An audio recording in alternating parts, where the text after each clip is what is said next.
Une assemblée générale de renouvellement de l'instance de Ziguinchor et les camarades, les membres, les familles d'acteurs de la COSYDEP à l'unanimité m'ont reconduit à la tête de l'antenne de Ziguinchor.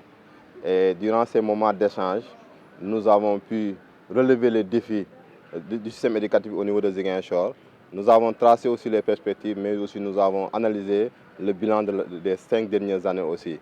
Un bilan qui a été jugé positif et aussi par rapport aux nombreuses actions et activités qui ont été menées dans la région. C'est le lieu vraiment de remercier l'ensemble des acteurs qui se sont donnés corps et âme pour la réussite de la mission de la COSYDEP au niveau de la région de Ziguinchor. Les nouvelles ambitions de la COSYDEP, il y a plusieurs défis à ce niveau.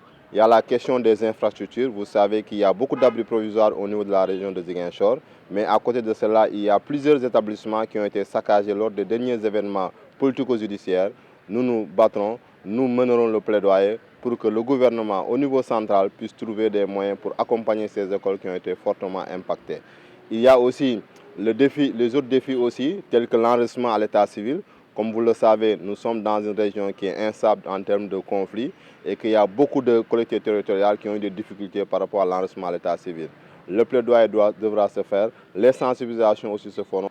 Les quelques contraintes, c'est l'insuffisance en tout cas des moyens mis à notre disposition. Et dans ce sens, nous avons eu à mettre en perspective la recherche d'un financement endogène qui pourra nous permettre de prendre en charge l'ensemble des ambitions de l'antenne de Ziguinchor. Nous allons dépasser le cadre de l'école formelle. Nous irons vers les associations qui s'occupent des daras. Nous irons vers les chefs religieux. Nous irons aussi vers les maîtres d'atelier, à savoir parce qu'il y a beaucoup d'enfants qui sont dans ces cadres d'apprentissage non formels, et pour discuter avec eux, pour voir les conditions dans lesquelles ces gens travaillent et pouvoir faire le plaidoyer pour que les autorités puissent les accompagner. Après chaque moment d'exécution d'activité, il faut évaluer. Et en évaluant, il faut mettre en place un nouveau bureau. Les différentes familles d'acteurs ont jugé nécessaire de renforcer ce bureau-là. De nouvelles personnalités, de nouvelles têtes sont arrivées, de nouvelles compétences sont arrivées pour renforcer en tout cas le travail qui a été mené jusque-là. Et nous allons en tout cas, dans les meilleurs délais, travailler ensemble pour peaufiner une stratégie, avoir un plan d'action et commencer le travail très rapidement parce que les défis sont là.